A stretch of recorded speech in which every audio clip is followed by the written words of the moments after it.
Assalamu alaikum. Aleyküm assalam. Amansızlar mı? Денсаулықтар işleriniz. Құдайға Bala шүкір, çaka. рахмат. Өзіңіздер байрамыңыздар құтты болсын. Allah'a şükür. Birinciden sizge tak çıkıp ketті okşaydı az ya. Kaydan келет. Прямой эфирдің аяғында мындай bir telefon ойнап отырдық. Şu telefonda азыр мындай жөн эле чача-пача кылып сайып кое бербей, конкурс кылып, конкурста азыр айтабыз кандай бир нерселерди жазыш керек болот.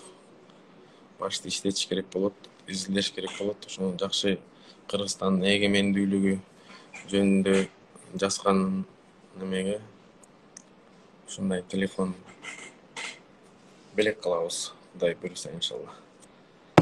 Аллах таала бардыңыздардын өмүрүңүздөргө береке берсин. Элдес агай чыгып кетти окшойт, кайда кошоюн а? Ассаламу алейкум. Агай, эмне болду? Жото связь жакшы болбой атат окшойт ажыкем, а? Алыстабыз, ошо интернет байланыш бир аз ушундай үзүлүп турат экен. Машалла. Алла разы болсун. Адамга ыраазычылык билдире албаган, Аллага ыраазычылык билдире албайт дейт. Сизге макул болуп, прямой эфирге чыгып сүйлөп берен сизге Алла разы болсун. Аллах таала жаман сөздөн, жаман көздөн, жаман оорудан өзү сактасын. Амин, амин. Бүгүн бардык кыргыз элин эгемендик күнү менен куттуктайбыз. Аллах таала таныбызды жаман көздөн, душмандардын көрө албастыгынан, ичи тарлыгынан, жаман адамдардан, башка мамлекеттердин кол салабыз дегендеринен Алла өзү сактасын. Амин. Айтканыңыз келсин. Анан кийин мен аз жолдо келатып ойлондум да ажыке. Сиз акындык менен эметип жүргөнүзгө канча жыл болуп калды? 7 жыл болду. Ошо бир 6 жыл мурун болсо керек да, анда биз эми таласта болчук да, бияка Бишкекке келелек белек, анан баягы бир мечтать этип койчумун да, ушундай бир улуу адамдар менен, ушундай бир адамдар менен кантип баарлашабыз. Баягы планымда бар эле да баштачы. Кандай болгондо айтайын дегеним эми адам өзү коркпой максаттарды бийик коюш керек экен да. Мына канча жыл мурун мечтать эткен нерселер, ошол адамдар менен жолугуп дос болуп чогуу чай ичебиз деген нерселер баягы айтат го. Имам Бухаринин китебинде Даставир биринчи башын ачканда эле амалдар ниетке жараша депчи. Ниетимде бар эле бир 4-5 жыл мурун сиз менен бир баарлашып отуруп калабыз деген. Аллах таала насип этип азыр мына жакшы күндөрдө, жакшы жерлерде жолугуп атак Кудай буйруса. Сиз барган жакта зияратка барабыз Кудай буйруса. Анан өзүңүз бир эгемендүү жөнүндө канткенде мамлекетибизге кызмат кылабыз, кандай кылабыз бир сөз кылып берсеңиз Кудай буйруса. Сөз кезегин сизге берейик.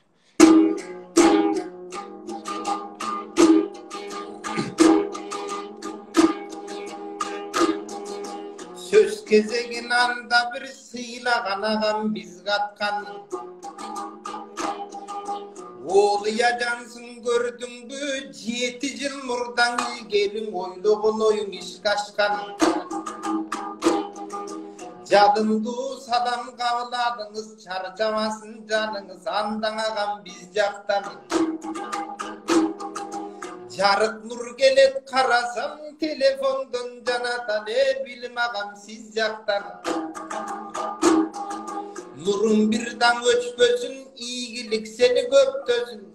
Birinci bolgun ardayım, bayken başkalar senden ötpösün.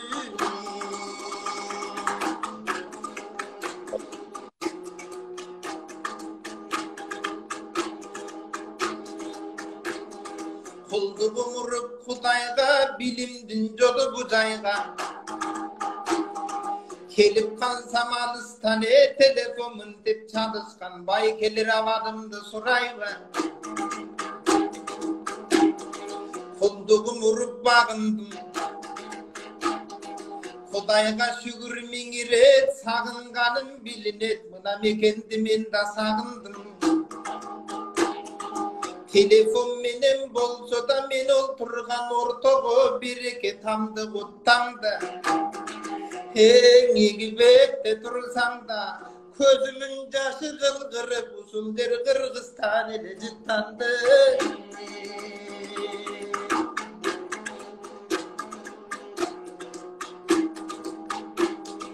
Egemen elbis eskiden hiç kimge başın iybegen. Adamdın elin kıdırsan adam çok bisti bilmegen.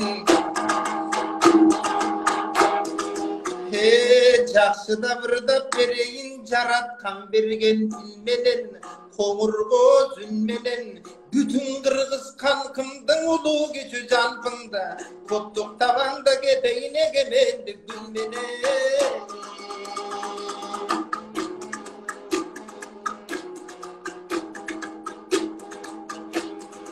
Алатаудың ақындар айтысқан, бүгін қатысқан, алыстан қарап сағынып, біраз жүрегім жаман атысқан. Жаным бірақ шыдамай жөнелемін да жатыстан. Қорқып қалдым ар чақта бүгін телефондың атыстан. Жақсы болды çalғаның, байке көңілімдің алғаның. Bilimdü olsun bilim aken, артыңдан келген қыздарың, өсіп жатқан балдарың. Қарачығандай керемет, мұндан артық не керек? Қырғызға қызмат көп, қыдып өрнекті жолды салғаның. Hemen өлкөбүзгө кайталык, бүгүн өлкөбүздөн айталык. Кыргыздын бар экенин аянанга жүрүс экен, байрагынан байкады бе, калпагынан байкады. Аянамды кыдырып кезип кеткен жердешим, жакшылык кайдан экенин сезип кеткен жердешим. Бүтүн кыргыз калкына жараткан колдоп, кубаттап жаманды кырсык бербесин. Айрыкча гана тоду мекенге балекет жаман келбесин.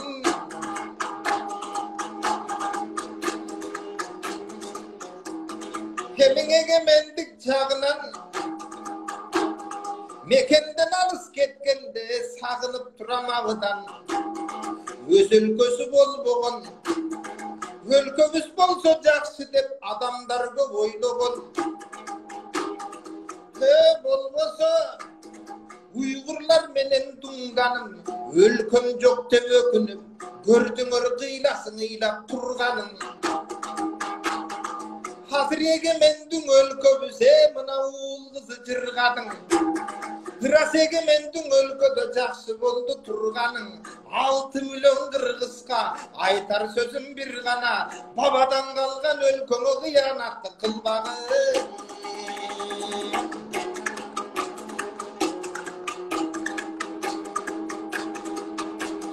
Bir örnöktün aytamın, andan soň arkaga aytamın. Lupanın gördüm aynegin, gündün nurun toptogon. Toptolup gelip tigen jerin adolontu örtögön. Lupanın osol aynegin, örtösün osol jagынан başkan ayneg ötpögön. Alısты жақын қылалған. Құрыштығың осол айнегін көрген адам билалған. Андай болса силерге кеңеш менен шығармам. Айланайын жаштарым, апачык болу асманың. Құдай берген күчүңдү, кайратыңды суранам, башка жака чачпагын. Мекен эмне кылды мага деп мадырайып айтпагын. Сен өзүң мекен үчүн не кылдың? Андай болса суранам, бул пикирдин ар бир жана акын эскеңе кылган. Жакшы болот бири-бирин кайратын күчтөн топлосоп, жакшы болот биригип бир өлкөнү буйрсаң, алдыны көздөй чыгарсак, эң ана тоонун атагын аянамдан угалсак, жакшы болот жаштарың биригип келип буйрса, жолу дагы чыгалсак. Андай болсо келеле, узатпайын менеме, birigip barın buyursa, bir өлкөнүн алдыган алгалата берели.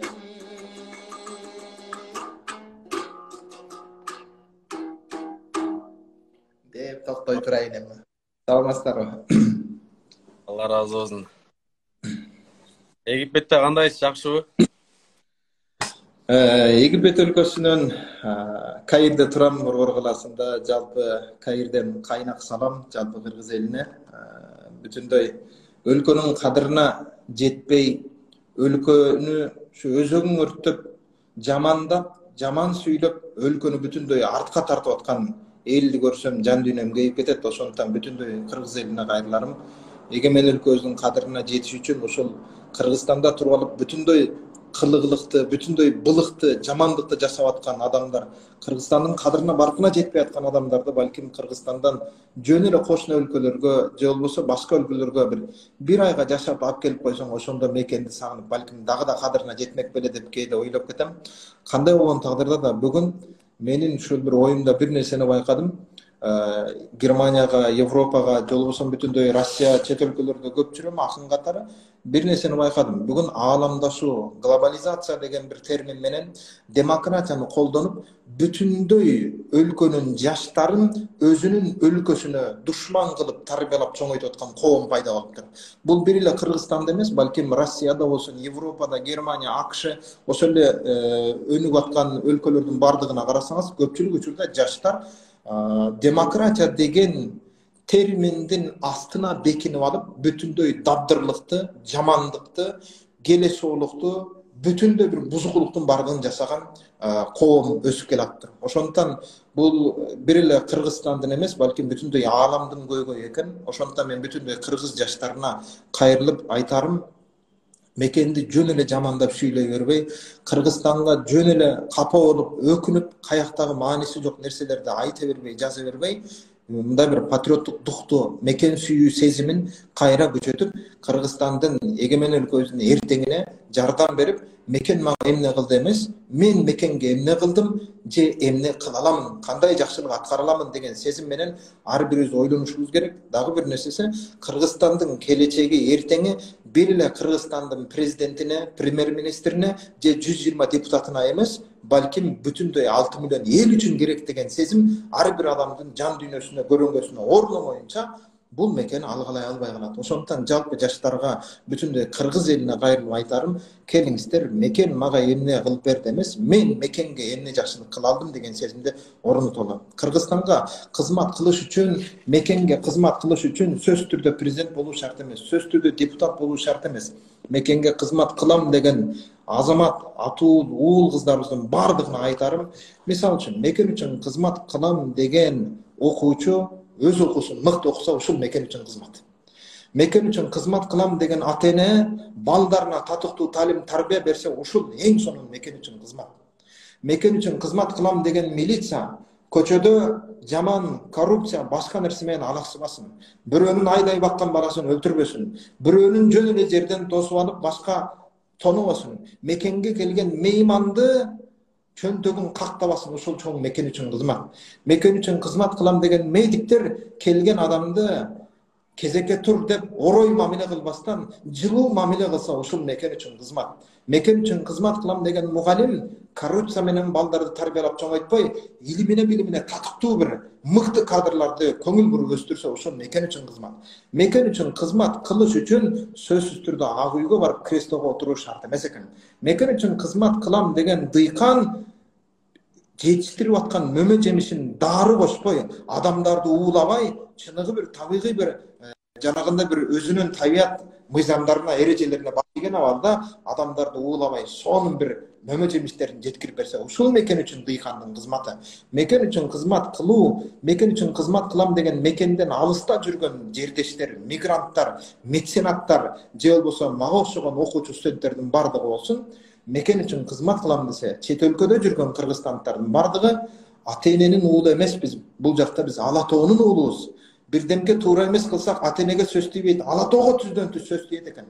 Ошондуктан мекенде алыста жүргөн, мекенден алыста жүргөн ар бир азамат улан кыздарыбызга кайрыларыбыз, мекен үчүн кызмат кылам десеңер, силер иштеп келген, окуп келген, басып келген, ала тоо асман ашып келген жериңерде, ошол жердин мыйзамына башып, мыкты деңгээлде баягында бир өрнөктүү болуп, инсандык сапаттан тайбай жүрсөк, ушул дагы мекен үчүн чоң кызмат. Демек, жалпы кыргыз элин ушул мекен үчүн кызмат кылууга чакырам. Кандай тартипте депутат болуу шарт эмес, балким адамдык, аруулук, тунуктук, бийиктик сыпаттан тайбаган тартипте кызмат кылсак, мына ушул мекен үчүн кызмат. Мен жана ырдап да айттым, лупанын айнеги бүтүндөй нурду чогултуп келип, тийген жерин өрттөп салат да. Дал ошондой эле бүгүнкү күндө 6 миллион эл дагы биригип келип, бир өлкөнүн өнүгүшүнө бүтүндөй болгон күчүбүздү топтошубуз керек. Мына ошондо эң сонун болот. Биз эми бүгүнкү күндө негативден арылуу керек, позитивге өтүү керек. Мен жалпы улуу муунду болсун, кичүү муунду болсун, өзүбүз менен эмес, sözübüz menen, amalыбыз менен, турган турпатыбыз менен мекен үчүнгө баягы кызмат кылууга катуу бел байлашыбыз керек болот. Азыр бүгүнкү күндө кээ бир патриотторубуз бар, эгерде мага добуш берсеңер, анда мен силерге мону кылып берем, жол салам, көпүрө салам, эгер мага добуш берсеңер, мону кылам дейт дагы. Демек, добуш бербесең муну кылбайт экенсиң. Добуш берсең кылам деген бир шарт менен келет экенбиз. Бул шарт эмес. Сен санап өткөн нерселерди жасаш үчүн депутат болушуң шарт эмес, ансыз деле кыла беришиң керек болчу, бул сенин атуулук вазифаң болчу. Мана ошондон эмне кылалы? Мекенге кызмат кылып атканда мага мону кылсаңар деп шарт коюлбайт. Мекенге кызмат кылуу, Аллах жолунда кызмат кылынат, аны эл өзү баалап алат. Мана ошондон келиңиздер, эгемен өлкөбүздүн кадырына жетүү үчүн мен жалпы кыргыз элин мана ушундай бир лупанын бүтүндөй күндүн нурун чогултуп бир жерге чогултуп өрттөп берген сыяктуу эле бүтүндөй кыргыз жаштарынын бир пикирге чогулуп бир өлкөнүн өнүгүүсүнө катуу бир бел байлап жардам берүүгө чакырам. Эгемендүүлүк негизи бул эгемендик деген бул баалуулук эч кайсы бир нерсеге салыштырылбайт. Алтын күмүштөн да кымбат, бүтүндөй жашоонун барлыгынан да кымбат бийикте турган бул эгемендиктин бабалардын каны менен, бабалардын жаны менен эчендеген эр жүрөк азаматтардын өмүрү менен келген бул эгемендүү өлкөбүздүн бир караш топурагына чейин кадырына баркына жетип, ар бирибиз мекенди сүйүүгө, мекендеп жүрүүгө, мекенге күйүүгө бүтүндөй келечек муң жаштарды тарбиялашыбыз керек. Мына ошондон айрыкча келечек жаштардын колунда дегенибиз менен, бирок бүгүнкү күндө интернетти ээлеп алган, жарым жалаңач бийлеп алган, сойкулардан айырмасы жок союлуп аткан, адеп ахлагы күн сайын жоюлуп аткан, же болбосо миллиондогон подписчик инстаграмына каттап алып, ошолордун миллиарддаган күнөөлүү иштерине себепчи болуп аткан баягындай бир мааниси жок, адеби жок, тартиби жок жаштардын колуна Кыргызстандын келечегин тапшыра албайбыз. Ошондуктан Кыргызстандын келечеги жаштардын колунда болгону менен бир нерсе, билимдүү бирок адеби жок болгон кишиге караганда, билимсиз болсо да адеби болгон адамдар коомду сактап калат. Ошондуктан Кыргызстандын келечегин телефон, интернетти билген, жарым жалаңач болуп чачынып, адеп ахлакты бузуп кирген жаштарга эмес, адеп ахлактуу болгон, илим билимдүү болгон, таалим тарбиясы бири-бирине төп келген жаштарга карматышыбыз керек. Мына ошондуктан бүгүнкү күндөгү жалпы интернет айдыңында, буну телефон, интернетти карап турсаңыз, бүгүнкү күндө 6 миллион элдин 3 миллионунда телефон бар, 3 миллиондун дагы 1,5 миллионун өзүнчө интернет блогер, билбейм ушундай бир нерселерин ачып алган. Ал эми 1 миллиондун бардыгы ушундай бир баягында бир өзүнчө саясатчы, саясатчы болуп калган. Ал эми анын жарым миллион толук менен үмүтсүздүккө кабылып калган, бүтүндөй негативден бөлөк позитивди көрө албай турган бир көр маңкуртка айланып кеткен, келечекти өз колу менен бууп, Кыргызстандын кут берекесин кууп айдап аткан бир ушундай бир жанагындай бир терс мүнөздүү жаман ойлуу адамдарга да интернет айдыгы толуп баратат. Ошондуктан жалпы жаштарды мен жалаң бир жакшы жакка буйруга, анан айрыкча жаштардын бардыгын саясат жөнүндө белгилүү гана саясатчылар сүйлөсө, калгандар саясат жөнүндө сүйлөбөй, ошол көрүнгөндү сындагандан көрөчү, өзүңдүн көчөңдү тазалап алчы. Момундай кылып төшүңдү каккандан көрө, мындай бир кошунаңа бир багып көңүлүн алганың жакшыраак. Ушу саясат жөнүндө сайраган адамдардын көбү 8 адамга жумуш бере элек, же болбосо бир көчөсүндө коңшуларына жардам бере элек, же болбосо бир жумушсуздуктан канча бир адамды куткара элек. Мындайча айтканда, бир адамдын үйүнө жарык чача элек дагы ушундай бир негатив менен толуп калган адамдар көбөйүп баратат. Ошондуктан жалпы телефон колдонгондор болсун, жалпы интернетте өзүнчө бир илимдүү болуп аткан инсандардын баарынан суранарым, келгиле эгемен өлкөбүз 30га толуп аткан учурда эгемен өлкөбүздүн өркүнүү үчүн, эртеңи үчүн, өнүгүшү үчүн кандай жардам кыла алам деген үмүт менен жашайлы, ушуну ишке ашыралы буюрса, ошондо баары жакшы болот иншалла. Алла разы болсун. Агай сизден. Элдерим баары сизди сагынып калыптыр, сурап атат. Кээ бирлер келип калганбы деп атат. Кээ бирлер кандай Египетте кичине бир-эки сөз кыла кетпейсизби? Канча жылга кеттиңиз? Качан келесиз? Мен сагынып күтүш керекпиз сизди дагы. Рахмат. Мен Египетке, Каирге келдим. Азырынча белгисиз, мына келгениме 3 жуманын жүзү болуп атат, 3 аптанын. Буюрса Асфар университетине документтеримди кече тапшырып келдим. Мунун жыйынтыгын күтө турабыз, буюрса чыгат. Илим алуу үчүн келдик. Илимдин эрте кечи жок экен. Билим алганы келгенбиз. Geçe Mısır'a kadam attım. Allah kolda var kaçan açık bolsun asmanım. Baylıktan bakıt tapmadım. Bilimden bakıt tabam dep Egipetке kelip жатканмын деп ушундай бир ырдадым эле. Ансарындай байлыктан бакыт тапкан жокмун. Бакытты билимден, илимден, жан дүйнөнүн тынчтыгынан, шүгүрдөн, каниеттен тапса болот экен. Мына ошондон жалпы жаштарды дагы илим алууга чакырам. Мен ушул келдим Египетке. Анан бул жактан үйрөнө турган абдан көп нерселер бар экен. Египеттен азын улак айта кетсем, Каирдин өзүндө эле 30 миллион эл жашайт экен. Анан бир таң калганым келер замат эле бир да светофор жок экен бул жактачы. Бир калада 30 миллион эл светофору жок эле, бири-бирин түшүнүп эле, көчөдө бири-бирине жол берип эле, момундай бир өтүп баратканын карап отуруп, ата 30 миллион эли калкы бар болгон Каирдин абалын карап, биз 30 миллионду мындай кой, 500 миң калкы бар болгон Оштун эле чоң көчөсүндө бир светофор иштебей калсын, эл бири-бирине бакырып эле кырылып жатып калабыз да. Мындайча айткандай, Каирдеги элдин светофору жок, бири-бири менен түшүнүп, мээрим менен, багында бир има ишара менен бири-бирине жол берип эле, момундай бир түшүнүп өтүп баратканын карап отуруп, демек бул жактан али үйрөнө турган абдан көп нерселер бар экен. Анан өзгөчө бир сабырдуу болгондугу, аз нерсеге атырылып кетпегендиги, уруша кетпегендиги, анан мындай бир нерсе болсо дагы, бул Каир, Египет мени сабырга, мындай бир чыдамкайлыкка, жөнөкөйлүккө тарбиялап жатат. Ошондон билгенибизден биле элегибиз толтура. Имам Азам Абу Ханифанын ушундай сөзү бар. Мен билбеген нерселеримди бутумдун астына койсом, бүгүн менин башым асманга тийип калмак деген да. Ансарындай чындап эле билбеген нерселер абдан көп экен, мунун баарын үйрөнүшүбүз керек.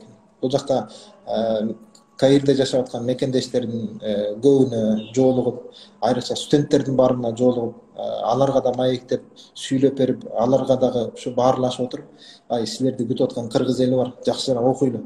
Келгиле араңарда кайрадан чубак ажылар көбөйөлү. Абдышкүр ажылар, Сайдыбакат дамналар болсун, Бактыяр дамналар болсун, Шейх Алаудун Мансурлар болсун, ким болсун, мисалы үчүн баардык ушундай бир аалымдардын катарын кайрадан, Абдысаттар дамнал болсун, бүтүндөй бир аалымдардын катарын кайрадан көбөйтөлү деп ушундай бир жаштарга багыт берип отурам. Көп студенттер жашсыңар. Мындай бир илимдин эрте кечи жок. Мен үйлөнүп, ана чакалуу болуп, жашым момундай 40-тын кырына жакындап калганда келип отурам. Силер болсо 20га жете элек жашың бар. Меникинен күчтүү зээни тунук башың бар. Аны колдоңуңдар дагы да күчтүү окуп калгыла деп дем күч берип атам. Болду агай окуйбуз деп баардыгы бел байлашып дагы жарышып атабыз. Анан 1-2 жыл мурда келгендерди камчылап аркасынан баягында бир сабалап чапкылап атам. Давай чурка чап алдыга депчи. Азыр мен 4-5 айдан кийин сага жетип алсам уят болот деп тигилерди кайра намыстандырыпчы. Ансарындай эми бир окушубуз керек, илим алышыбыз керек экен. Анан жалпы жаштарга суранарым, өнүккөн технологияны, өнүккөн момундай бир телефонуңарды, интернетиңерди көрүнгөндүн TikTok'то кыйшаңдаган бии менен карап жата бербей, бул техниканы илим алууга колдонуңуздар. Кайсы аалымды, кайсы устазды, кайсы тилди, кайсы өлкө, кайсы университетти кааласаң, телефонуңа жазсаң, маңдайыңа шак этип чыгып калган заманда, ушул телефонду, техниканы, интернетти илим алууга, жан дүйнөнү байытууга колдонуп албай, тескерисинче кымбат телефон менен чоң күнөөлөрдү жасаганга себепчи болуп колдонуп калып атабыз да. Ошондон жалпы жаштардан суранарым, келиңиздер телефонду жөн эле көрүнгөндүн TikTok'ун караш үчүн эмес, көрүнгөндүн кыйшаңдаган жарым жалаңат сүрөтүн көрүш үчүн эмес, колуңардагы телефонду илим алуу үчүн, өлкөнүн өнүгүшүнө салым кошуу үчүн колдонуп калсаңыздар деп суранат элем жалпы жаштардан. Машалла, Алла разы болсун. Канча жыл окуй турган болдуңуз агай ошондо? Мындай буюрса? Азырынча белгисиз го дейм, айта албайм, такыр менен өттү. Буюрса эң азынан 4-5 жыл кетет. Эң азынан ушундай болуп калат. Өзүңүз өтсөңүз анан үй бүлөнү алып кетесиз, Үй бүлөм буюрса 2 аптадан кийин келе атат, алар жакында келет. Канча студент бар экен агай? Көп экен эл, бир 500дөй жакын баягында бир үйлөнгөндөр, иштегендер, студенттер болуп көп экен бул жакта. Анан казак бир туугандар, өзбек бир туугандар да көп экен. Негизинен окуп атышат. Бул жакта Египеттеги жалпы кыргыз диаспорасынын башында Акылбек Тагаев деген агайыбыз бар, байкебиз бар. Алла разы болсун. Ушундай баардык мекендештердин баардыгы менен жолугуштуруп, мени кайсы жерге жүрсө жанында алып жүрүп атат. Агайыбыз менен да буюрса максатыбыз араб тилинде кенен сүйлөп, эркин сүйлөп, эски пайгамбарыбыздын доорундагы, алейхисаламдын доорундагы жанагы төкмө акындар болгон. Хасан ибн Сабитке окшогон төкмө акындар болгон. Бул төкмөлүк өнөр арабтарда да болгон мурда. Мен дагы буюрсам, мына ошол төкмөлүк өнөрдү балким арабча дагы төгө ала турган деңгээлге жетмейинче Кыргызстанга кайтпайбыз. Мындайча айтканда, ошончолук кенен бир ой пикириңди эркин сүйлөп түшүндүрө ала турган даражага жеткенде гана буюрса кайтабыз. Ага чейин окуп изденели. Алла разы болсун агай. Биз Максат ажы айтат, пайгамбар саллаллаху алейхи вассаламдын хадистеринче, дүйнө жүзүнө Аллах Таала 100% акыл берген болсо, 1%ин жаралган адамдарга чачкан дейт да. Ошо менен тиги Стив Джобс iPhone чыгарып атат, бирөөлөр машина жасап атат, тиги Билл Гейтс байып атат. Бирөө 99%ин акылды пайгамбар саллаллаху алейхи вассаламга берген дейт. Биз ар дайым айтабыз агай, пайгамбар саллаллаху алейхи вассалам айткан, бир да адам бейишке кирбейт имандуу болмоюнча, бир дагы адам имандуу боло албайт бири-бирин жакшы көрмөйүнчө депчи. Чын жүрөктөн айтабыз агай, сиздин биз жакшы көрөбүз, урматтайбыз, сыйлайбыз. Аллах Таала да Кур'андын маасында айтат, шүгүр кылла көбөйт беребиз дейт. Аллага шүгүр, сизде акын Өзбекстанда эмес, Тажикстанда эмес, Казакстанда эмес, бизде жаралып калганына. Буга чексиз шүгүр. Аллах Таала пайгамбарыбыз да хадистин маанисинде айтат, өзүңө каалаган жакшылыкты бирөөгө кааламайын, толук мусулман боло албайсың дейт агай. Үй бүлөбүздүн аман болгондугун, ата энебиздин аман болгондугун кааласак, сизге да ошондой каалайбыз агай. Анан буюрса, бул жерде да подписчиктер болот, туура айтып атасыз. Баягы биз 2014-жылы жанада жаздык го бияка жазарынан. Аллах Таала Кур'андын маанисинде айткан, билесиз, биз берген неаматтарды эзепке салсаңар, эзептеп бүтө албайсыңар. Бизди айбан эмес адам кылып жаратканы, адамдын арасынан бизди мусулман кылып жаратканы, мусулмандын арасынан агай баягы мусулман Дубайда иштеп калабыз.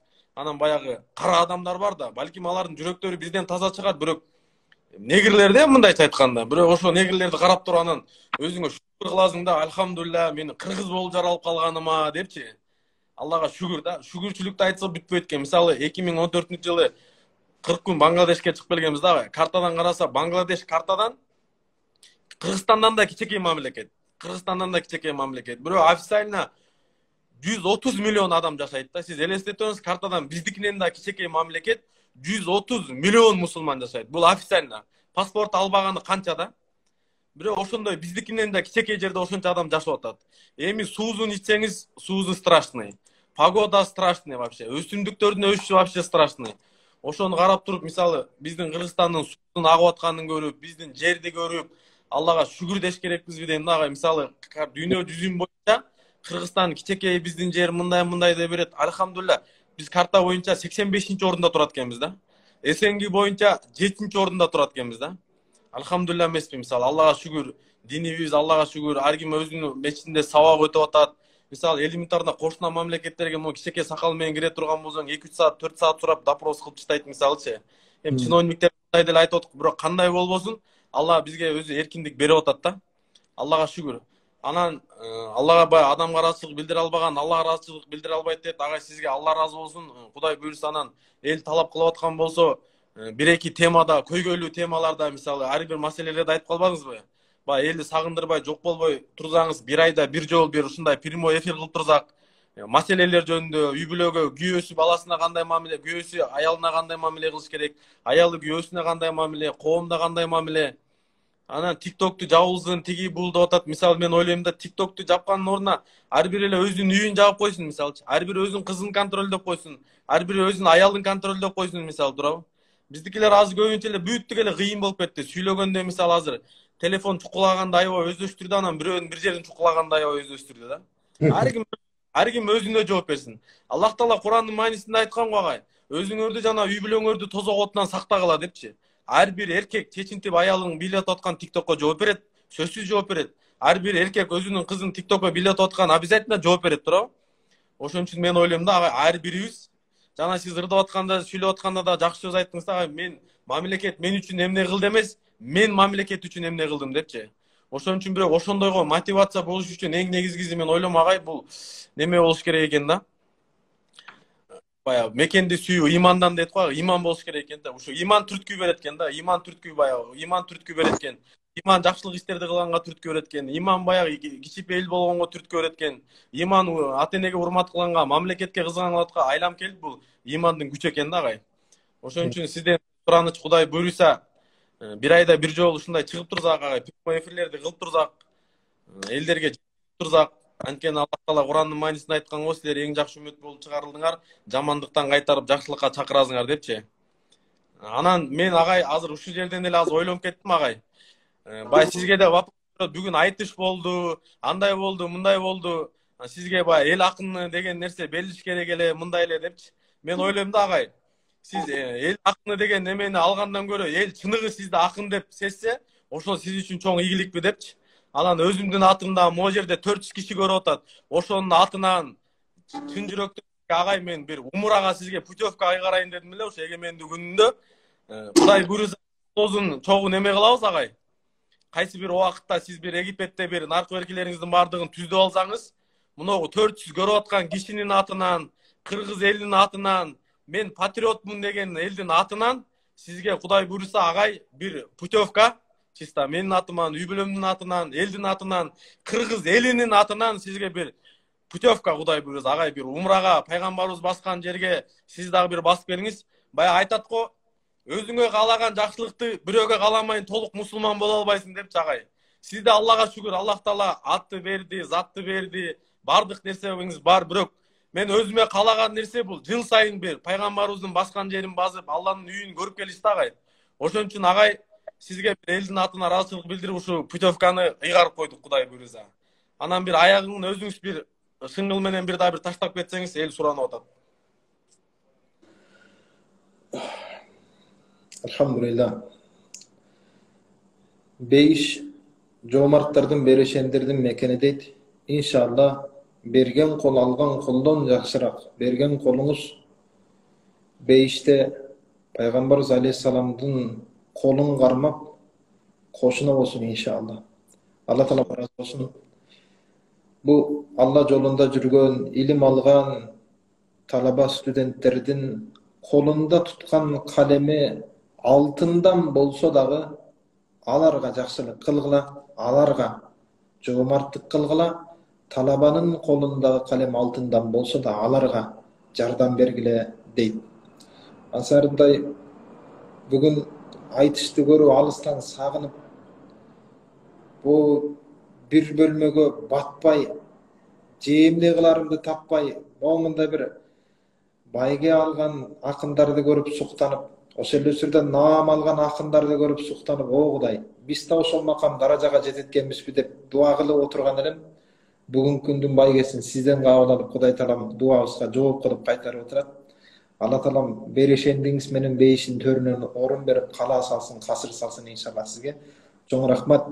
Анда жалпы элге көрүп турган 400дөн ашуун элге Кудай Таалам көргөн көзүңүздөргө жалаң бир жакшылыкты көрсөтүп, жаннат менен жаннаттын төрүндөгү фирдавсты көрсөткөнгө чейин берекелүү өмүр берсин иншалла. Тоголок молдо атабыздын адамзат деген термесин теріп ырдап берейин. Анда bir kulak salып угуңуздар.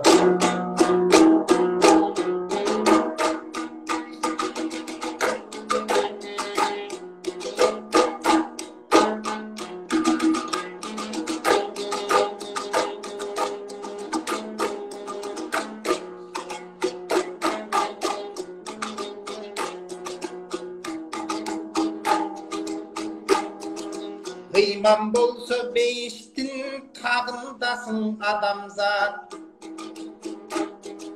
8 cannat beştin bağındasın adamzat. Namaz beş aşkıcı bilbeysin bin adamzat. Namaz okup beşke girbeysin bin adamzat.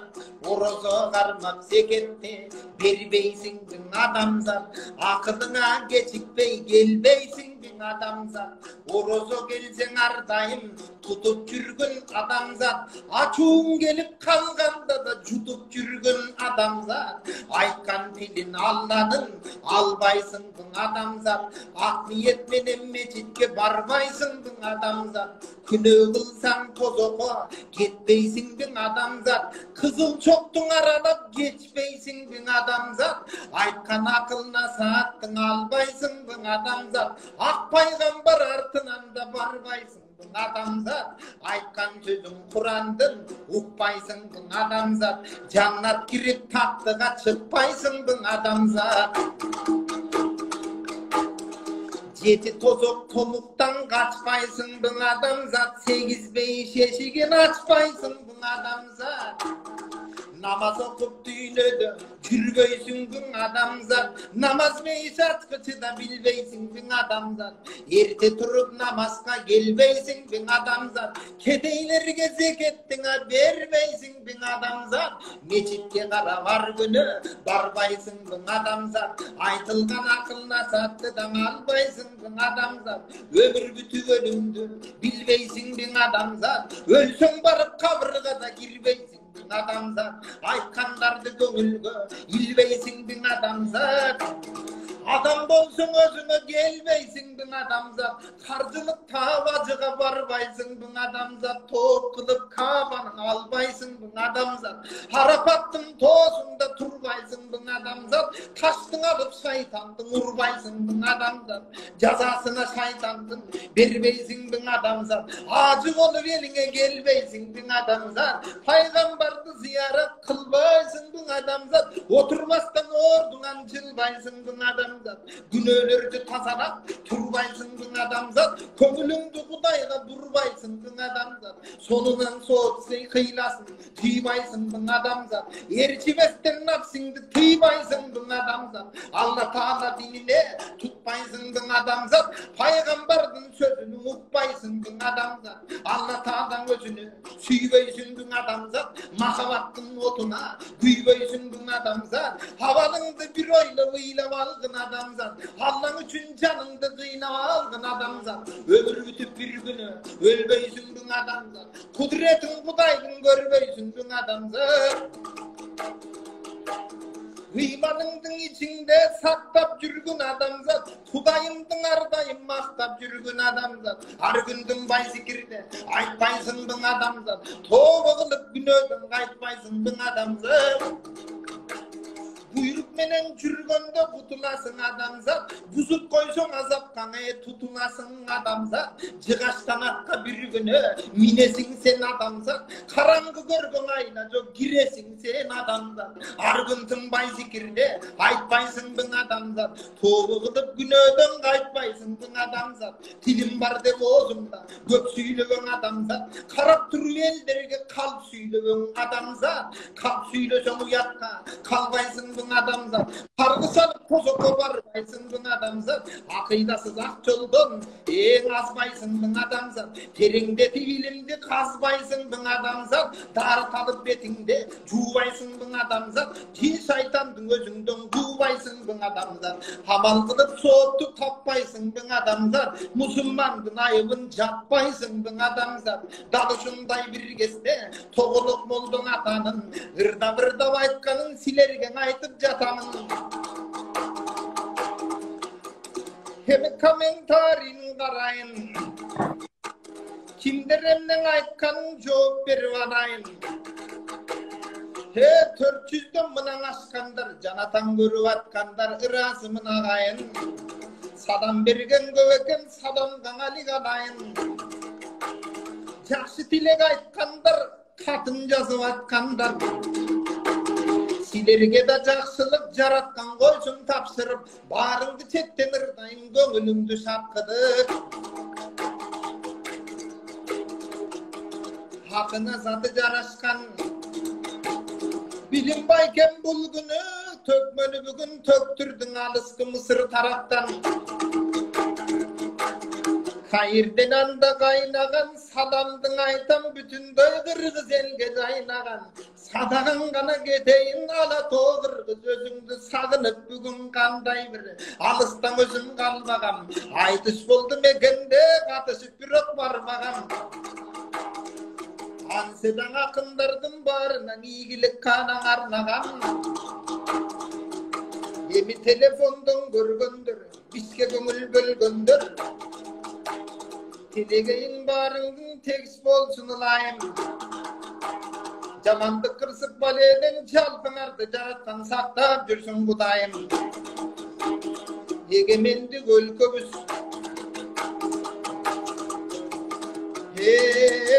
Algalay versin aldıga.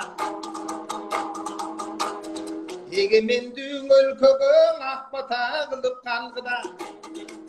Jelbirey versin jelegin göktön ıldıy düşpösün. Ala to kırgız elimiz өлköң üçün en birinci ıntımagın güçtösün. Birindik bolsoň elimde, bireke bolat albetten ala to kırgız yerinde.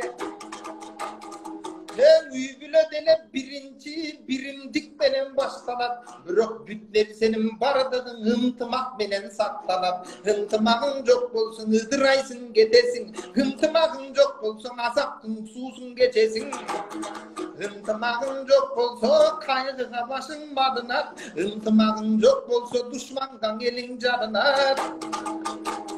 Ozonduktan kırgızın ıntımağımız bek bolsun, Alatoğlu'nun ıntımağın ayağınamga gep bolsun. Jamandan bisti goldogon, jaratkan bolsun goldogon. Canыңarda can jerik perişteleri çek bolsun.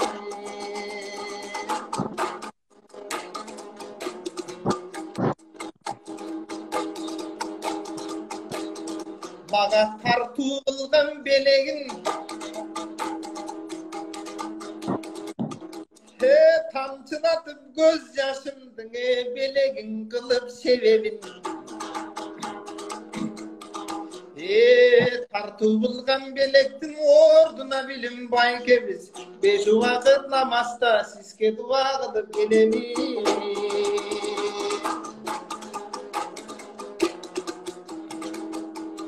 Bereşen bolgon golumuz, bir kuday golda var kaçan açık bolsun jolumuz. Jolukkan çaŋaman bol, jaratkan süygön adam bol, bayke baman ezen bolumuz.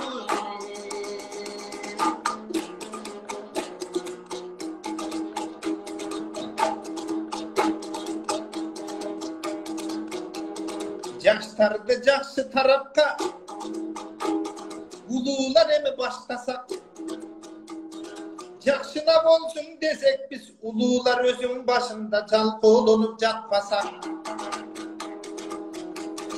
Jaştar өлkөнü süysün desek biz, özübüz mekendi çet joğlarga satpasak. Mekendi taştap bolboso çet өлkögө kaçpasak. Jakşına jaştar bolsun dep, ululardın urmattap kadırını orduna koysun dep. Uşunday tilek kılgan köp. Bирок jakşına bolsun jaştar dep, özөгүң örtөp özdөрүң örnöksüz bolup turgan köp. Hazır jaştardın köbü çoňdordu. Göre verip payda jok özgörülüp kalışkan. Çoňdordun jürgöy jolunan özdörünçö barışkan. Akın aytkan çoňdor köp, özüne sözü tal gelbey, özögüň örtöp salışkan. Ozonduktan aytarım, efirden çıkıp kimde kim, kanday sözdün aytsa da, akın aytkan her bir can özüne sözü töp gelsin.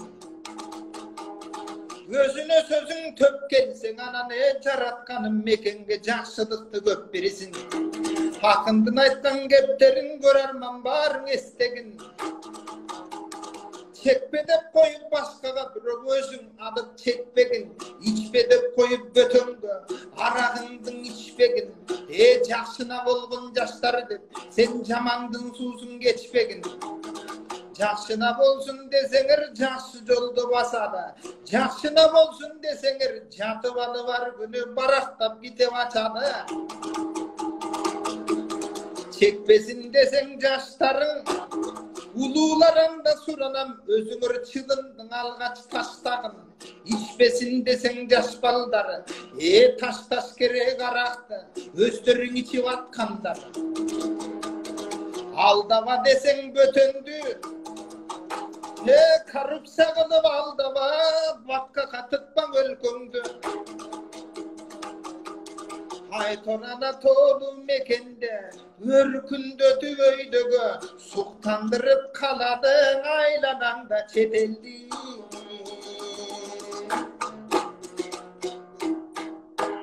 Деп токтотойн эми. Машалла. Алла разы болсун агай. Айтыштан кийин да өзүнчө бир сонун айтыш болду да.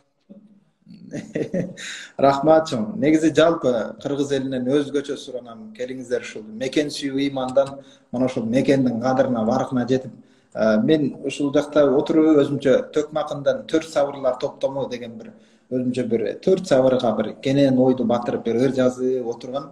Ошол ырларымдан ушул бир экөөсүн айта кетейин.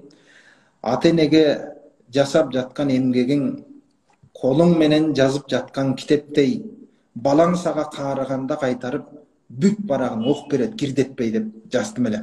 Ансабында урматтуу жаштар, мекен 7 областтан турат. 7ге бөлүнбөйт, 7 областтан турат. 7 областың райондордон турат. Районуң айыл өкмөт, айыл өкмөтүң айыл, айылың көчө, көчөң бар үйдөн турат. Демек, мекен үй бүлөдөн башталат. Мекениме кызмат кылам деген ар бир азамат, уул кыздарыбыз алгач дегенде ата энесине, үй бүлөсүнө, бир туугандарына кызмат кылышты үйрөнсүн. Мекенге кыянат кылбайм деп, ата энесине кыянат кылып аткандар толтура. Ала тоого кыянат кылбайм деп, аялына, күйөөсүнө, бала чакасына кыянат кылып аткандар толтура. Мекениме, элиме кызмат кылам деп, эрине кызмат кыла албай жаткандар толтура. Ошондуктан мекен эң биринчи үй бүлөдөн башталат. Мекенди сүйөм деген ар бир атуул, дегенде эң биринчи ата энесин сүйүп, ала тоозун сүйөм деген ар бир азамат, уул кыздарыбыз үй бүлөсүн сүйүп алсын. Бир туугандарын сүйүп алсын. Мекенге кызмат кылам деген биринчи көчөсүнө кызмат кылып алсын биринчи орунда. Мечит, медресе, көпүрө, жол сал, эмне деген университет, колледждер салсаң сал, бирок төрүндө отурган ата энең сенден нааразы болуп атса, ошонун бардыгын бир тыйын соолуна татыбай калат. Бакытты көчөдөн издебей, бакытты ата энеңдин ак батасынан издегиле. Ата энеңдин ыраазычылыгынан издегиле дегим келет. Көптөгөн жаштарды көрүп отурам. Ата энеси үйдө какшап ыйлап отурат, а баласы болсо башка жерде баатыр болуп, өзүнчө төшүн чийип отурат. Мындай баатырдыктын соогу калбай калат. Ошондуктан жалпы жаштардан суранарым, эң биринчи, кимде ким ата энесине кулдай кызмат кылса, Аллах Таала ал пенденин кадырын падышалардай көкөлөтүп коет. Ошондуктан жалпы жаштарды ата энени сүйүүгө, ала тоого кызмат кылам деген ар бир азаматты ата энени сүйүп, ата энени урмат кылууга чакырам. Мына ошондон кийин башка иштин берекеси болот. Кыргызстан боюнча, Кыргызстандын эмгек сиңирген эмес, эл сынабын алсаңар, бирок ата энеңдин каргышын алсаң, ал намсага бу дүйнөдө да, акырет дүйнөдө да сени тозоготунан куткарып кала албайт. Ошондуктан жалпы элге кайрыларым. Бүгүн бири-бири мененчи мурда канча сомуң бар деп мактанган адамдар болсо, азыр бири-бири менен канча подписчигиң бар деп төшүн чийип мактанып сүйлөп калган жаштарды көрүп атабыз. Урматтуу жаштар, миллиондогон подписчигиңдин миллиарддаган күнөөлөрүнө себепчи болуп атасыңар. Ошондуктан этап бололу. Ушудан Кудай сактасын. Ошондуктан келели. Жакшы сөз сулуу куш коксойт, тилиңден чыкса башканын көңүлүңдө сайраган, өзгөнү барып кубантып, өзүңө келет кайрадан деп ыр жаздым эле. Антан эмне кылалы? Жакшы сөз. Келиңиз мына бул 4 сабырымды да угуп көрүңүз. Айып болсо денеңде кийим менен жабарсың, айып болсо акылда майып бойдон каларсың деп жаздым эле. Келиңиздер, бүгүн чыныгы жетим ата энеден ажырап калган жетим эмес, акыл эстен, адеп ахлактан ажырап калган жетим. Мына бул жетимдик менен аалам ооруп жатат. Бүтүндөй адамзат адеп ахлак, акыл эстен ажырап калдык, жетим болуп калдык. Мына ошондуктан келиңиздер, жалпы элде адеп ахлактан, акыл эстен, талим тарбиядан алыстабууга чакырам. Кайсы тилди билсең бил, бирок адамдыктан алыстап кетпе. Дүйнөдөгү эң оңой тилди айтайынбы? As for me, I'm speaking English. Мен английский сөйлетам. Иногда мы сочиняем, импровизируем на русском языке.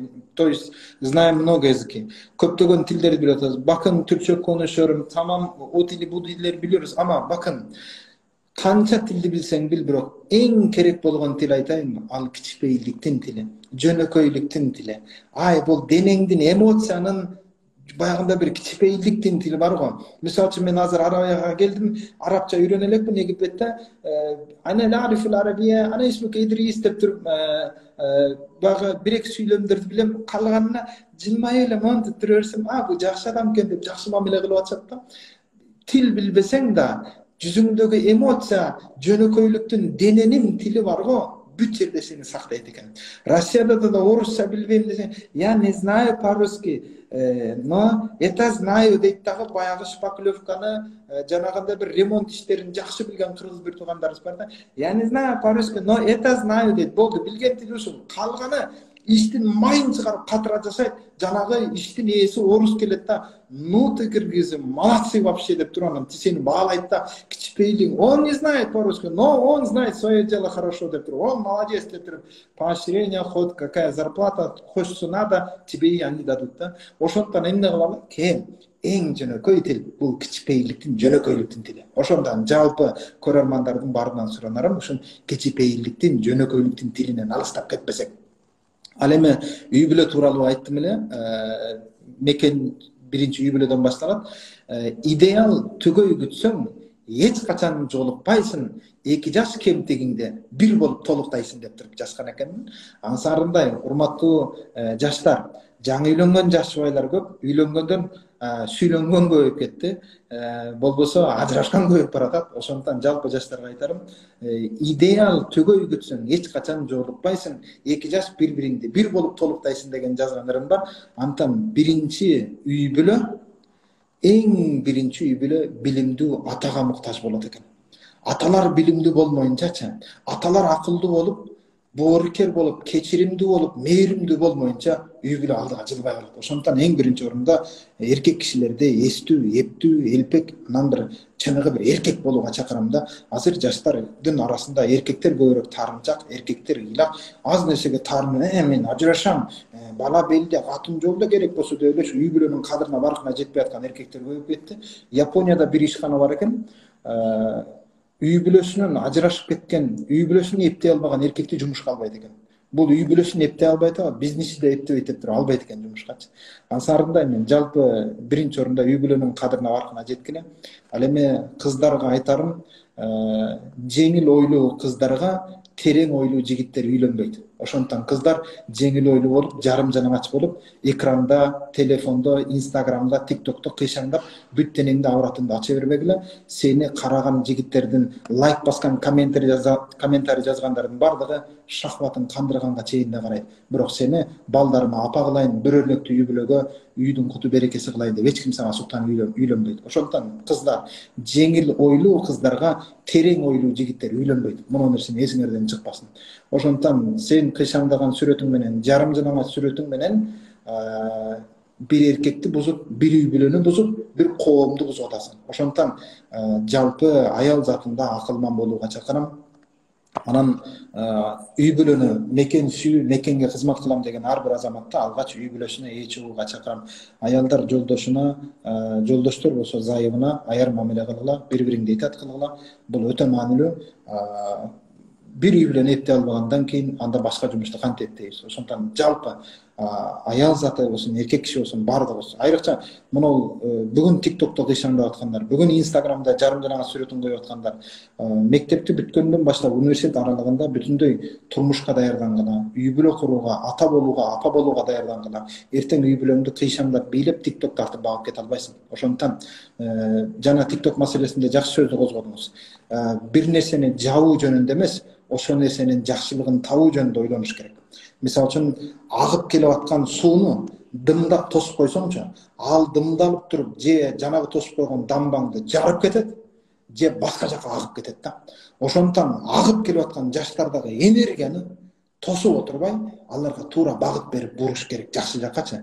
Ошондон ТикТокту жаап, жаштарды дымдап, жанагыларды башка жака бура бергенден көрө, ошол эле тиктогу, инстаграмы, интернети болсун, өнүккөн заман, техника болсун, мунун бардыгын жаштарды туура багытка буруп, муну жасасаң ошонун ордуна жакшы болот. Тиктоктон момундай пайдалуу нерселерди тарсаң жакшы болот деп, ошол жака туура багыт берип туруп тарбиялап барсак, буюрса жакшы болот. Жана ушул эфирди көрүп аткан жалпы азамат улан кыздардын бардыгы кайсы бир таанышыңдын интернет, инстаграмда кыйшаңда бийлеп атканын көрүп атасың, анда кызмат кылам десең, кел анда ошол досуңа бар дагы, эй балам, эй кызым, эй иним, карындашым, муну кылганың туура эмес, мунун туура эмес, ата энеңди уят кыласың кой деп, ошонун багытын туура жакка буруп турса, ушул жакшы болот. Ошондуктан келгиле агып аткан агымды, энергияны бууп дымдап, өзүбүздүн үстүбүзгө сел кылып чайдырып, өзүбүздү өлтүрбөй, тескерисинче аларды туура багытка буруп пайдалуу кеңештерди берип турсак, мына ушул жакшы болот, сонун болот.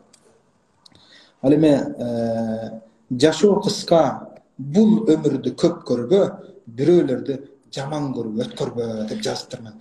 Кыска өмүрдүчү ушу жаман ой жаныңды алмайынча тынбайт экен.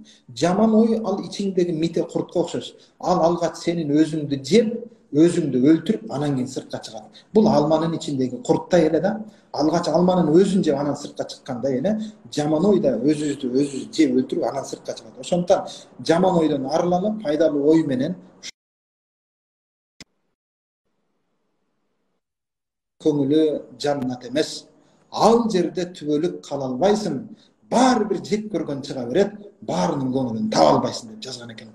Ансыңарындай достор, баарына жакпасаң да, мындай сөз бар кыргызда, баарына жагам десең, бирине да жакпай каласың деген сөз бар. Ошондуктан эмне кыл, баарына жага албайсың, бирине жак, бири ким, биринчи Кудай болсун, анан кийин жаныңдагы жубай болсун, ата энең болсун, тууганың болсун, калганда өкүнүп, өзөң өрттөп жүрө бербей, бисмилла Кудайга жаксам болду, ата энемдин ыраазычылыгын тапсам болду деп, бисмилла менен бир туугандарыңан калбай, жаман жокко барбай, ушундай бир туура багытыңдан тайбай жүрө бер. Ал эми бүгүн жумурткадан кыр издеп, тамашадан чыр издеп жүргөн адамдар да көп. Жакшылыгыңды көрө албай, жаман сөзүн уудай чачып аткан адамдар да көп. Ошондуктан аларга теңелбейсиң. Көчөдөн бир ит үрсө, итке карап аф дебейсиң да, ал ит экен деп өтүп кетесиң го. Ансыңарындай бизди жаман сүйлөгөндөргө деңгээлүү, өзүнүн деңгээлин көрсөтүп атат деп, ушундай бир алды көздөй умтула берели, алдыга алгалай берели иншалла. Чоң рахмат агай, кечирим сурайм Билим байке, токтобой сүйлөй бергеним үчүн. Таң атканча болсо укканга даярбыз го, элде талап кылып атат. Агай, Кудай буйруса анда Египетте балдардын баарына салам айтыңыз. Кудай буйруса, бая сиз офиске келип кетип Египетке кеттиңиз го. Ошондо өзү бая чоң мотивация берип кеттиңиз. Мында үй бүлөңүз бала чакам болуп атса да, ушун 4 жыл Египетке кетип атам дегенде мен аябай намыстандым да, бир күн мындай аябай ойлонуп жүрдүм да. Азыр 3 күнгө даватка Алла жолуна чыга албай атырык да. Кээ бир адамдар 4 жылга ушинтип илим издеп Египетке үй бүлөсүн таштап ушинтип кетип атканда, азыр 1 саатка үй бүлөсүн таштап, жумушун таштап, мечитке бара албай аткан эркектер көп да агай. Бул сиздин кеткениңиз, 4 кеткениңиз мен үчүн аябай мотивация болду. Сиз кеткенден кийин мен анча-мынча 1-2 инстаграмга да жаздым, мен жашоомду өзгөрттүм да. Эгер адамдар ушинтип возможность болуп атса, сиз азыр замандын талабына сиз кыргыз элине аябай керек эле, сабагыңыз керек эле. Бирок ошого карабастан дагы илимимди мындан ары кандай адам сүйлөш керек билбейм мен, баягы мактаган эмес, бирок акыйкат ушундай да. Сизден ушундай сөздү терип сүйлөгөн адамдан башка дагы кандай адам керек. Бирок ошого карабастан дагы мен илимимди жогортом деп сиз 4 жылга кеткен, бул мен үчүн аябай мотивация болду да. Адамдар 4 жылга кетип атса, сен 4 күнгө Алла жолуна даватка чыга албай атасың.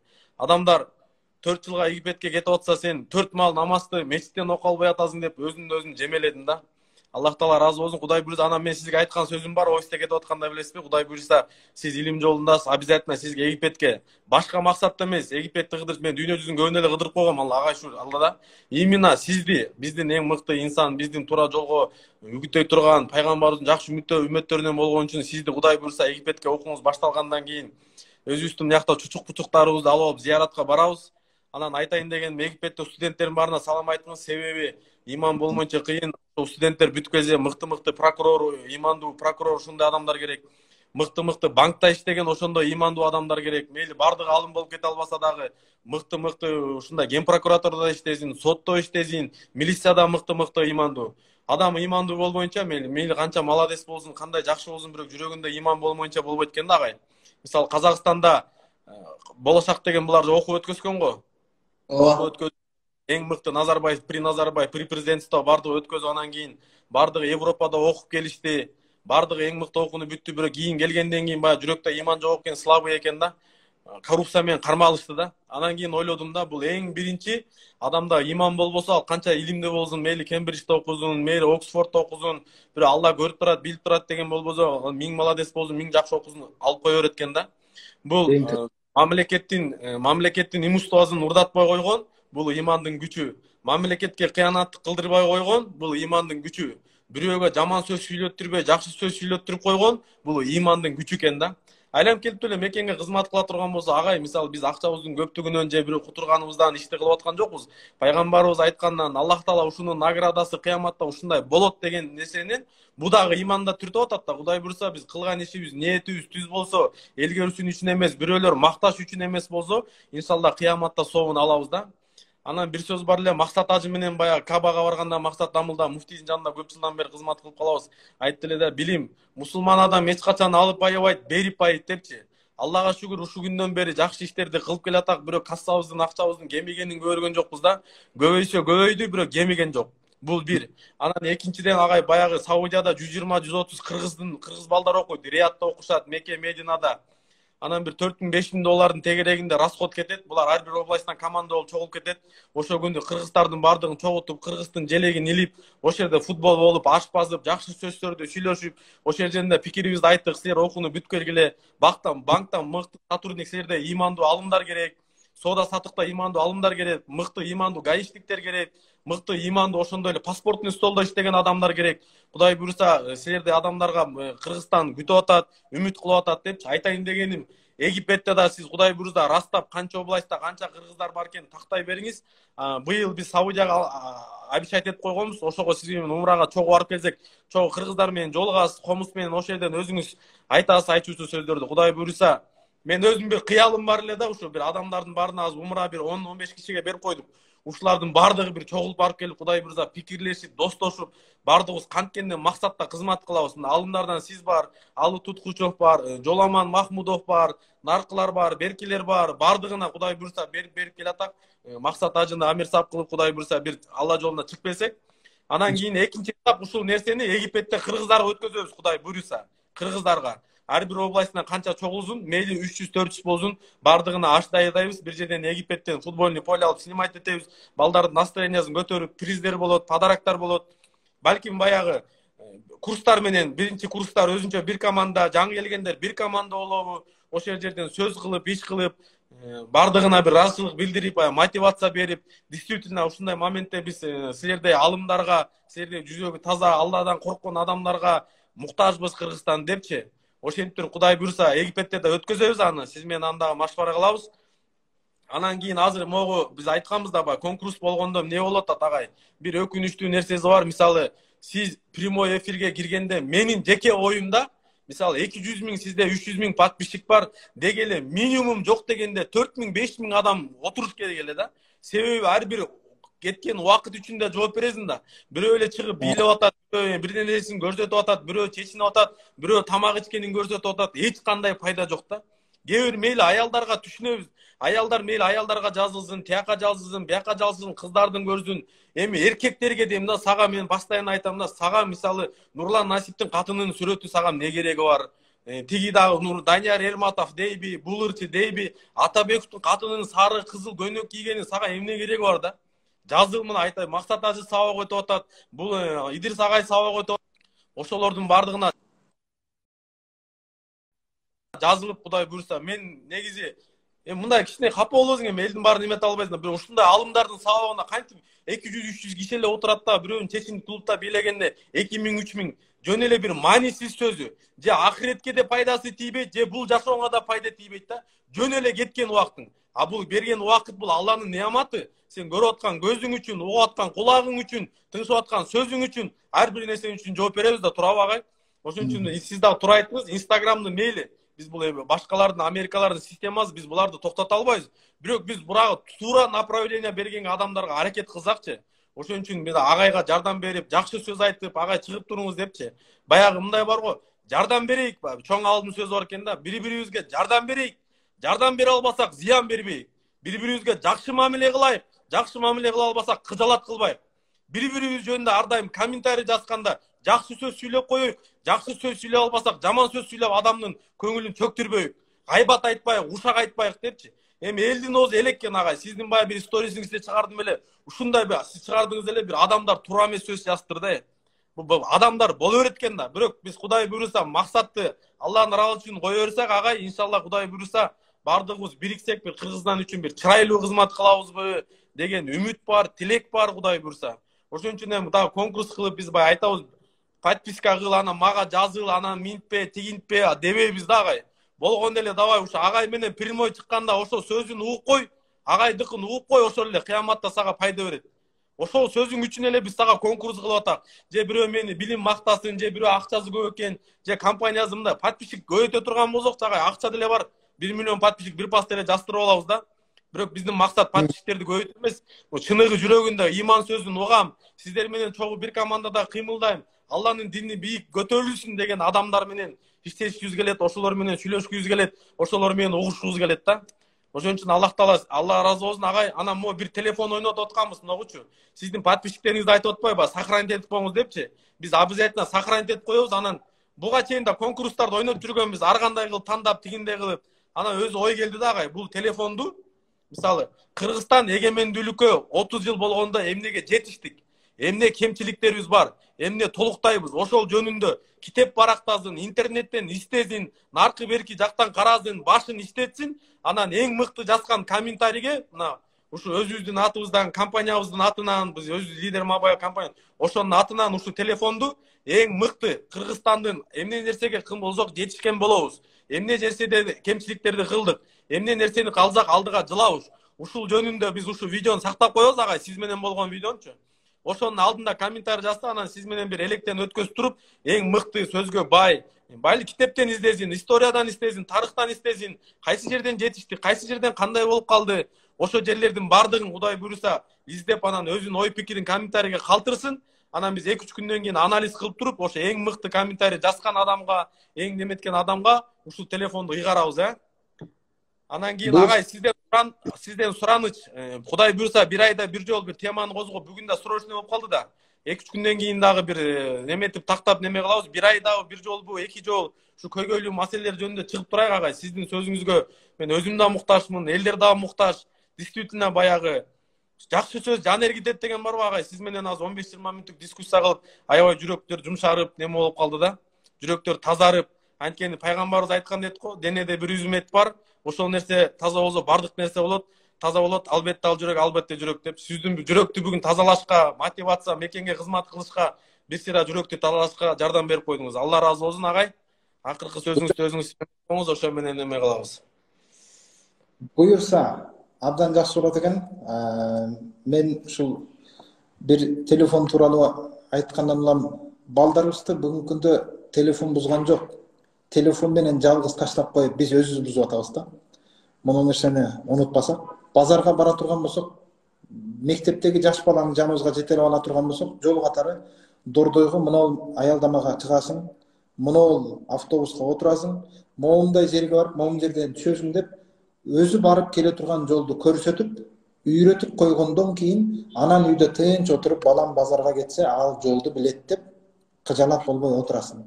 Демек, балаңдын базарга барышы үчүн алгач балаңа жол көрсөтүп коюп, анан көңүлүң толук отурасың ата-эне. Дал ошондой эле телефондун ичине кирип бала жоголуп кеткен.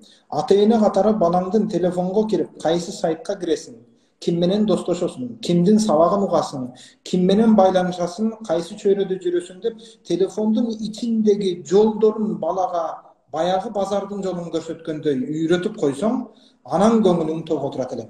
Бүгүн ата-эне телефондун ичинде кантип эмне кылышын өзү билбейт, керек болсо телефонду колдонууну баласынчалык да билбейт.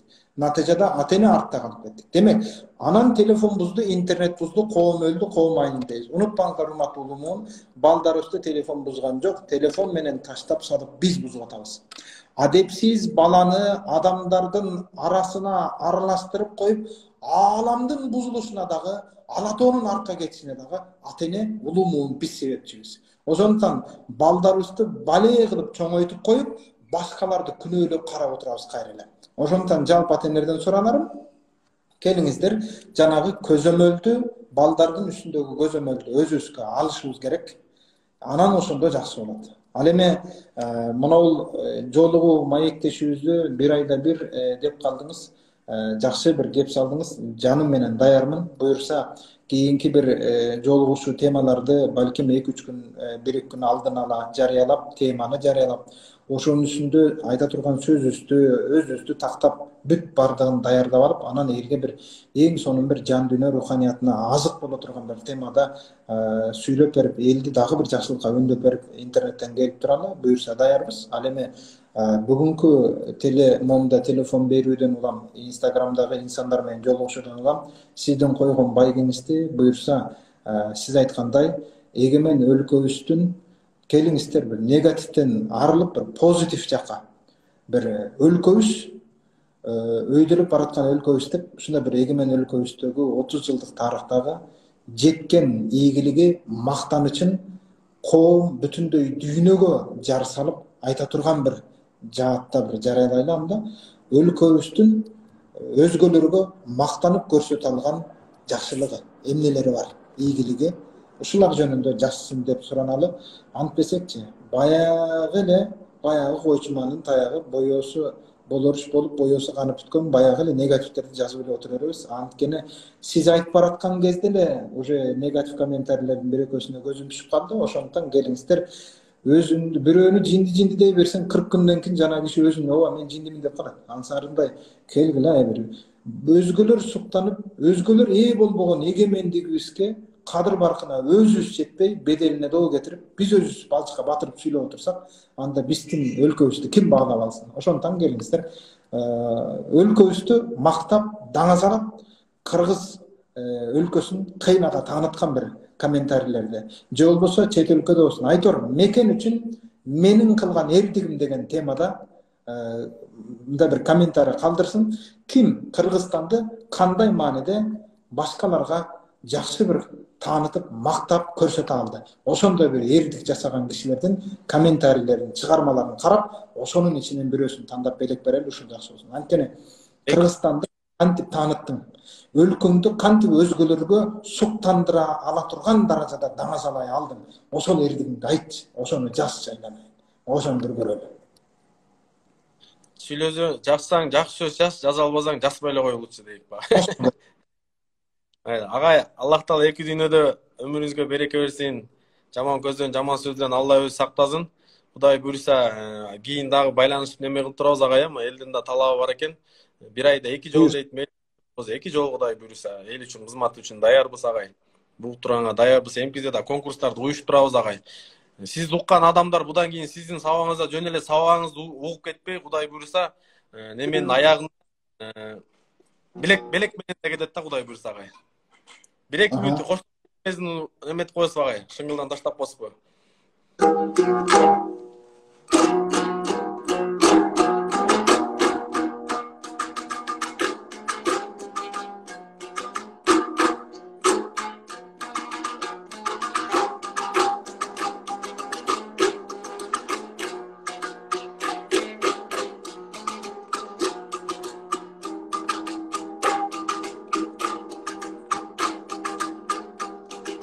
Telefon boldu meniki dep tanışıp mına jatkandar. Men alamın bay geli dep maktanıp katın jaskandar. Akem koygon beleken azırtadan şaşkandar. Kilegingdin ılayım kabul kılsın Kudayım. Bayken menen bağırlaşıp başpay geli buyursa bir ököğün ayın. Jakşılıkты jaskıla, jamandıktan kaçkıla. Jakşı adamlar argaçan aman bir bolsun baktıma. Ekөөbüs mınan efirden sonun savaktı getirgen. Артыңдан жаштар чыкса кен акыл эс менен жетилген. Өзүнө келе уялсын мына экрандан чыгып чечинген. Адамдын баарын акылга уят намыс келсе экен. Акылдуу жандар көп болсун, абдан береке өмүр берсе экен.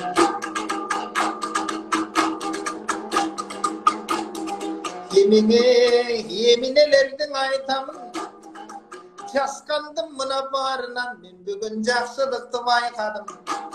Sol nefir boldu dep körgön gözüm mınake göңүlүm toldu dep. Aytıp öttüň akeler men ayta turgan oydu dep.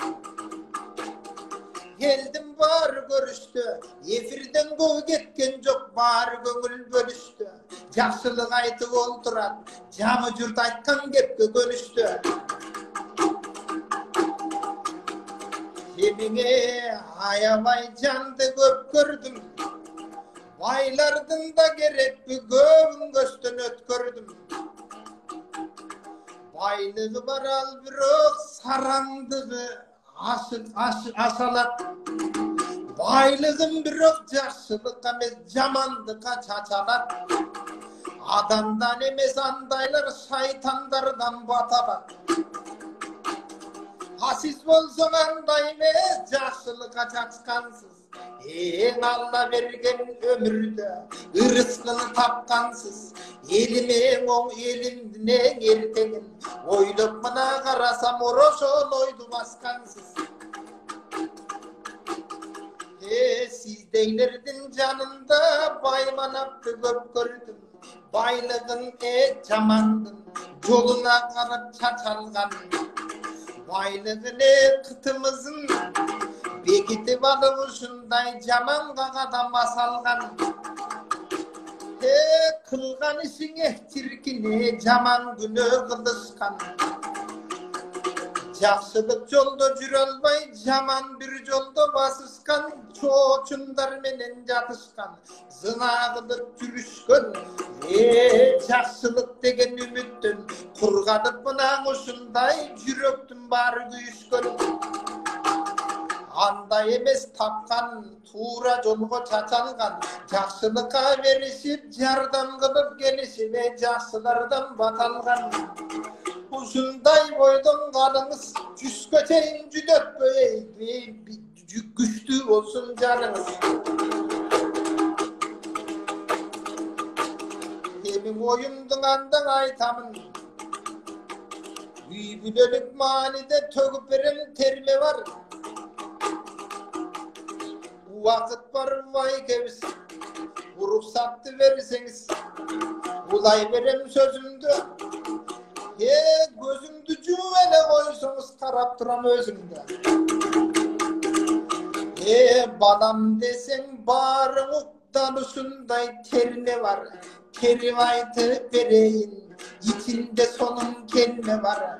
Baygedey varın hukkuda, baradan ırın başlayın.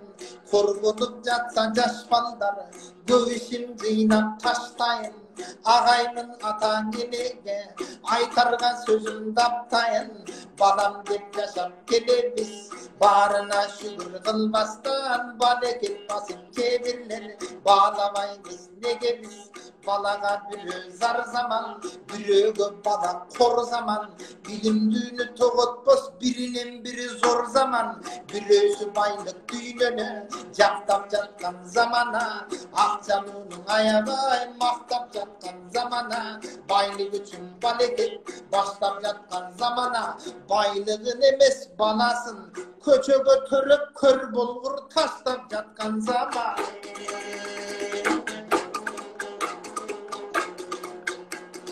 Bardığın aytam çetinen çıkmasın kalkım esinen. Eki bana cetettep kıynaların elestep. Öz badandın aldırma, kolun bulgap kan menen aburt kılıp saldırma. Kılıngan işke geç bolup kaygırı vazap çekpegin. Kudaydan aşı özünce rızkısın kanten dep kuday bolup getpegin. Jaratkanan bir jandıktın azığın koşu jaratkan. Rızkısın teripcek aradan argay taraptan. Akılın bolsun estegin uyaga kongon çımçıkta. Canında tol tamak joğuktay. Erteğin kuday berettep köngülü anın toğuktay.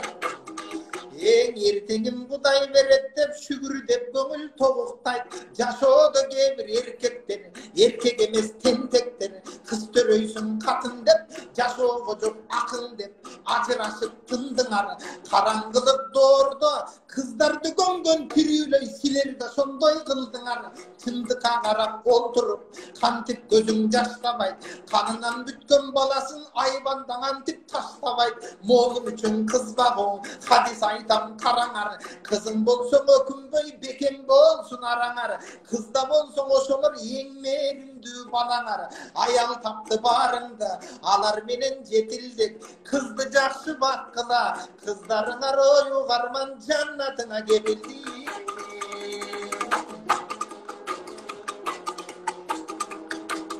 Aytamındağın emlenin ukkulağında termene. Körse biz adam köpçülük köp ketken okşoyuz.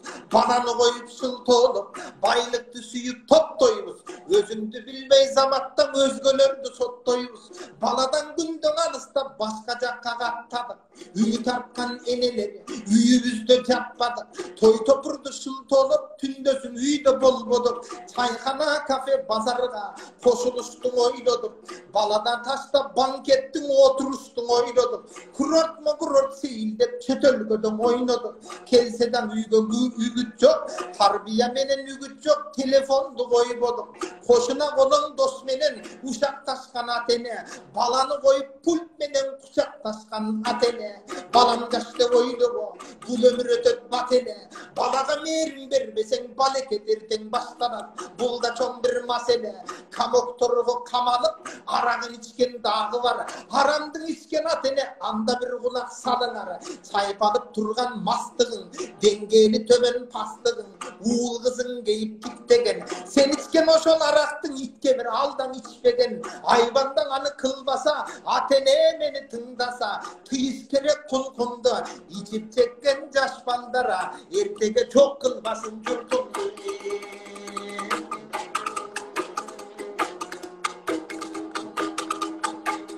Ulayının da sözündü, qarap turgan kım özündü. Cumuştan çarçav atalar, cumuşup közün jatışat. Tarbiya bermey baldarga, telefon tıtıp jatkanga. Yüregim jaman açışat. Azgırı kuşul internet, uruş kino köp gördük. Boybes pravil bokstu barın gözden ötkürdük. Apalar andan kalabı, taşlap salıp balanı. Türk tuğandar kinosun tüymenen tügöttük. Üyülükte çok ziyin albay, üydüm barın cüdöttük. Soska sorgan balandı, sotka menen aldadık. Özögün örttük balanın, egoyçun örnöktü bolun albadı.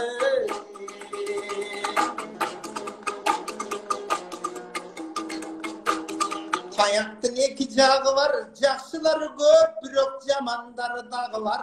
Anseda savat bolsunca, kul koyup kulak sadınar. Bizde görgön baldardan, barına bayan kılayın. Başkanı koyvanda bir baldar jakacılayın. Azır kanday balağız, aytayın bu karağız. Bizden alıp ülgünü, bir de eken arağız. Memmensinip mektepke, ağayı ceysıylamayt. Barat gelet ceviç jakkan jerin jıynabay. Bilgeni жалгыз telefon, bir işke belin kıynabay. Kımbatın giyip kiyimdin, baylıka baştan mas boldu. Jamandap süylep jardını jaş gezinen kas boldu. Bileklerin östülüp, bilimi bir ok pas boldu. Uluğan urmat kılalbay, ülülde yeptep jılalbay. Söz verip bir iş başlasa sonuna çeyin turalbay. Ağaya ceynınday koy, atenege tilalbay. Kıskarıp gitti giyime, kıysayıp ketti bilime.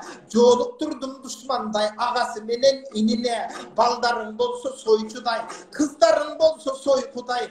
Suranam jaman jaşlardan saktay, görbüstü oyguday. Yaşamay jatıp jaştardın, jaman ildetti başladın. Kimge jaksın kıysayıp çegip içip çatkanın. Kimge jaksın jırtıkşım, kıyşandap jolda baskanın. Körgön bilgen ukkanın, bulakın barın ırgılgan. Çiçalabay giygender, jırtıkşımga koşulup, anason men koşu jırtılgan. Çiçalaba giygender, jırtıkşımga koşulup, men koşu jırtılgan. Uşunday uyat nerseler, ayla jogattın kaygıram çıkıp jatat jurtumdan. Sözümdün andan ulayın, Pikirden anda başladım ayağına çıkayım. Geygendi toktotup gep kengişke geleyim. Arman aytmayan da ver akıl fikir vereyim. 6 yaşar balamda alım bolsun desenger. Ataktan kübütelge malım bolsun desenger. Azırtadan alımga mamilengdi kılganday. Adep menen жүрgülü alım menen turganday. Haramdan tamak berbeyle alardından aldından adepsiz bolup gelbeyle. Oyunçuğun jogotup ıylamatsa balanar. Uruşmastan boğur açıp merim menen karanar. Anımuşun kaygısı çoğun kişinin jakının jogotkon kopara var. Bir yılındın oylosun egilek emge gök yasa. Bu vaktinde dar ver sugarıp kara taptaza. Jaman çöp çıksa canında julup salanı jakpasa. 10 yılındın oylosun bak oturgus tek turva. Sabırdı ol bir yılda mömö vermedi dep turva. 100 yılımdın oylosun jakşına kılıp balamdı. Gözündün ağı karandı tarbiyanap taptağın. Gözün çoğanın atene alas adaskan jolga baspağın. Karatıp durul kızыңдың apasını urup çappağın. Güyöңdü sıylan ayalдар güydürüp beker jatpağın. Boş turgan egin talağa balanın barın okşoğun. Emnenin ekse dıykanдар oşonun orup toptoğun. Жазындан ekken eginde küzünde jıynap alasın. Oşondoy oylop ateneni koyçu karaş gerek balası.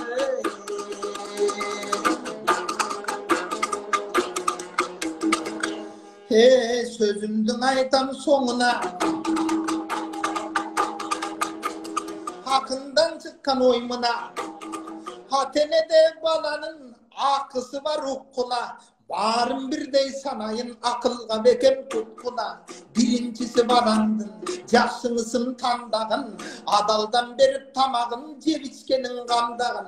İkincisi balandın can düynösün güldötkün.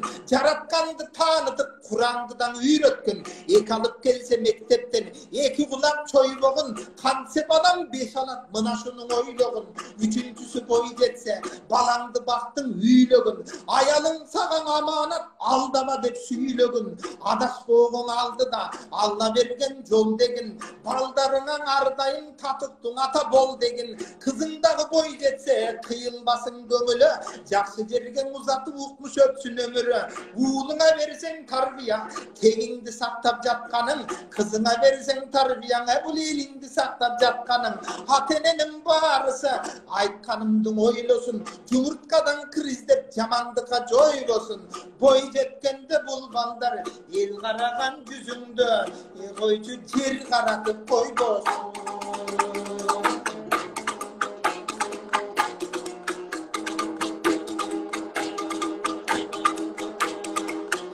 Baldarga verip tarbiya tatık tuna tavolodu tatık tuna pavolola. Baldarımız canından aman esem bassakin. Bilimdin alıp baldarın kündökü tev atsakin. Adev ahlak jagınan baldarımız buyursam ateneden assakin.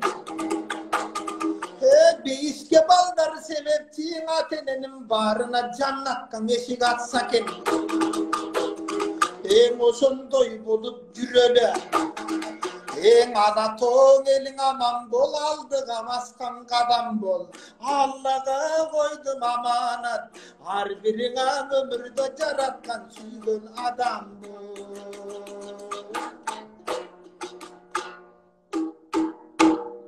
Dep toktotayım.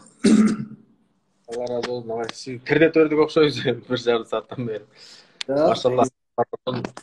Mo сурап атат, кээ бирler прямой эфирге жазып алып атат да.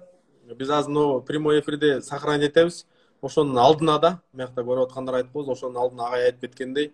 Мейли ас болсо да, сас болсун, бир 10 киши жазса да аягына чейин ушул эфирди угат менет кыла турган адам. Угуп туруп анан кийин ушул шарттарды аткарат дейбиз. Агай анда көрүшкөнчө, Аллах таала өмүрүңүзгө береке берсин да. Жаман көздөн Алла берсин.